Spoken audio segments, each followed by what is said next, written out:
ನಾಡಹಬ್ಬ ದಸರಾಗೆ ದಿನಗಣನೆ ಶುರುವಾಗಿದೆ. ನಾಡಹಬ್ಬ ದಸರಾಗೆ ಬಂದಿದ್ದಂತಹ ಆನೆಗಳ ಮಧ್ಯೆ ಕಾಳಗ ಕೂಡ ಏರ್ಪಟ್ಟಿದೆ. ನಿನ್ನೆ ರಾತ್ರಿ ಮೈಸೂರು ಅರಮನೆ ಆವರಣದಲ್ಲಿ ಒಂದು ರೀತಿ ಆತಂಕದ ವಾತಾವರಣ ಇತ್ತು. ಮೈಸೂರು ಅರಮನೆ ಮುಂದೆ ದಸರಾ ಆನೆಗಳು ಗುದ್ದಾಡಿಕೊಂಡಿರೋದ್ರಿಂದ ಕಂಚನ್ ಹಾಗೂ ಧನಂಜಯ್ ಹೆಸರಿನ ಆನೆಗಳ ನಡುವೆ ದೊಡ್ಡ ಕಾಳಗ ನಿನ್ನೆ ರಾತ್ರಿ ಏರ್ಪಟ್ಟು ಅರಮನೆಯಿಂದ ಹೊರಕ್ಕೆ ಓಡಿ ಬಂದ ಈ ಕಂಚನ್ ಮತ್ತು ಧನಂಜಯ್ ಮಾವುತನನ್ನ ಕೆಳಗೆ ಬೀಳಿಸಿ ಹೊರಗೆ ಕಂಚನ್ ಓಡುತ್ತೆ. ಕಂಚನ್ ಆನೆಯ ನಿಯಂತ್ರಿಸೋದಕ್ಕೆ ಧನಂಜಯ್ ಹರಸಾಹಸ ಪಡ್ತಾನೆ. ಜಯಮಾರ್ತಾಂಡ ದ್ವಾರದ ಮೂಲಕ ರಸ್ತೆಗಿಳಿದ ಕಂಚನ್ ಮತ್ತು ಮಾವುತ ಕಾವಾಡಿಗಳಿಂದ ಆನೆಗಳ ಕಾಳಗಕ್ಕೆ ಬ್ರೇಕ್ ಕೂಡ ಹಾಕಲಾಗಿದೆ. ದಸರಾ ಆನೆಗಳನ್ನ ಹಿಡಿದು ಅರಮನೆಗೆ ಕರೆ ತಂದಿದ್ದಾರೆ ಸಿಬ್ಬಂದಿ. 2 ತಿಂಗಳ ಮುಂಚಿತವಾಗಿ ದಸರಾ ಹಬ್ಬಕ್ಕೆ ಆನೆಗಳನ್ನ ಕರೆಸಿಕೊಳ್ಳಲಾಗುತ್ತೆ. ಅದನ್ನ ದಷ್ಟಪುಷ್ಟವಾಗಿ ಆ ಆನೆಗಳು ಇರಬೇಕು ಅನ್ನೋ ಕಾರಣಕ್ಕೆ ಬೇರೆ ಬೇರೆ ಆಹಾರವನ್ನ ನೀಡ್ತಾರೆ, ಟ್ರೈನಿಂಗ್ ಕೂಡ ಕೊಡ್ತಾರೆ. ಸೊ ಈ ಜಂಬೋ ಸವಾರಿಗೆ ಭಾಗಿಯಾಗುವಂತಹ ಆನೆಗಳು ಇವೆಲ್ಲವೂ. ಸೊ ಆ ಆನೆಗಳಿಗೆ ಟ್ರೈನಿಂಗ್ ಕಾರ್ಯ ಆಗುತ್ತೆ, ಅವರ ಲಾಲನೆ ಪೋಷಣೆ ಕೂಡ ಆಗುತ್ತೆ. ಆ ಅರಮನೆ ಆವರಣದಲ್ಲೇ ಈ ಕಾವಾಡಿಗರಿಗೆ ಮತ್ತು ಅವರ ಫ್ಯಾಮಿಲಿಗೂ ಕೂಡ ಒಂದು ಇರೋದಕ್ಕೆ ಅವಕಾಶವನ್ನ ಮಾಡಿಕೊಡುತ್ತೆ ಸರ್ಕಾರ. ಸೊ ಇಂಥ ಸಂದರ್ಭದಲ್ಲಿ ಆನೆಗಳು ಕೂಡ ಇರ್ತಾರೆ. ಆನೆಗಳನ್ನ ಟೇಕ್ ಕೇರ್ ಮಾಡೋದಕ್ಕೆ ಮಾವುತರು ಕೂಡ ಇರ್ತಾರೆ, ಕಾವಾಡಿಗರು ಕೂಡ ಇರ್ತಾರೆ. ಸೊ ಅದೇ ಆನೆ ಈ ನಿನ್ನೆ ಅಚಾನಕ್ಕಾಗಿ ಹೊರಗಡೆ ಓಡಿ ಬರುತ್ತೆ. ಸೊ ಆ ಕಂಜನ್ ಅನ್ನುವಂಥ ಆನೆ ಮುಂದೆ ಹೋಗ್ತಾ ಇದೆಯಲ್ಲ, ಆ ದೃಶ್ಯ ಗಮನಿಸ್ತಿದ್ದೀರಿ. ಆ ಆನೆಯನ್ನು ನಿಯಂತ್ರಿಸೋದಕ್ಕೆ ಹಿಂದೆ ಧನಂಜಯ್ ಅನ್ನುವಂತಹ ಆನೆ ಕೂಡ ಓಡ್ತಾ ಇರುವಂಥ ದೃಶ್ಯ ಗಮನಿಸ್ಬೋದು. ಅಲ್ಲಿರುವಂಥ ಬ್ಯಾರಿಕೇಡ್ಗಳನ್ನು ತಳ್ಕೊಂಡು ಅಲ್ಲಿ ಜನ ಸುತ್ತಮುತ್ತಲು ಇರೋರು ತುಂಬ ಕುತೂಹಲ ಭರಿತರಾಗಿ ಮತ್ತು ತುಂಬ ಆತಂಕದಿಂದಲೂ ನೋಡ್ತಾ ಇರ್ತಾರೆ. ಆದರೆ ಯಾರಿಗೂ ಏನೂ ಆಗಿಲ್ಲ ಅನ್ನೋ ಸಮಾಧಾನಕರ ಸುದ್ದಿ ಸಿಗ್ತಾ ಇದೆ.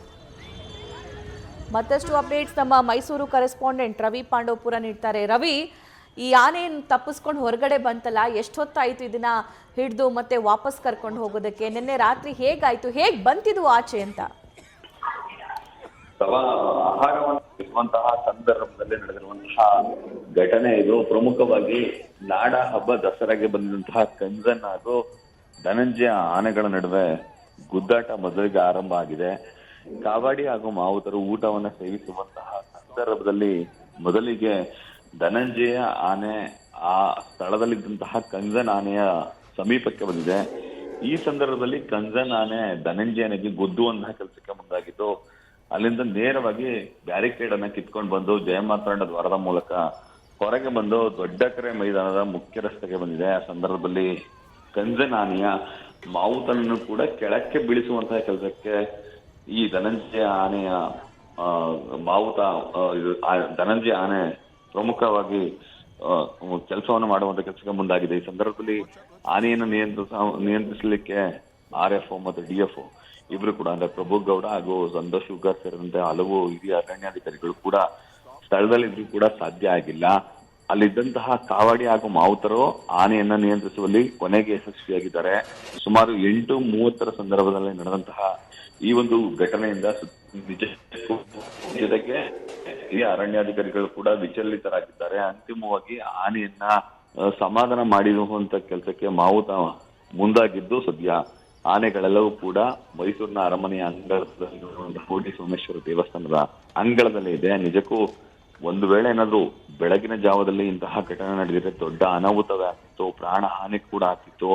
ಅದರಲ್ಲೂ ಕಂಜನ್ ಆನೆಯ ಮಾವುತ ಒಂದಷ್ಟು ನಿಯಂತ್ರಣವನ್ನ ಮಾಡ್ಲಿ ನಿಜಕ್ಕೂ ನಿನ್ನೆ ರಾತ್ರಿ ದೊಡ್ಡ ಅವಘಡ ಸಂಭವಿಸಿತ್ತು. Right, thank you Ravi.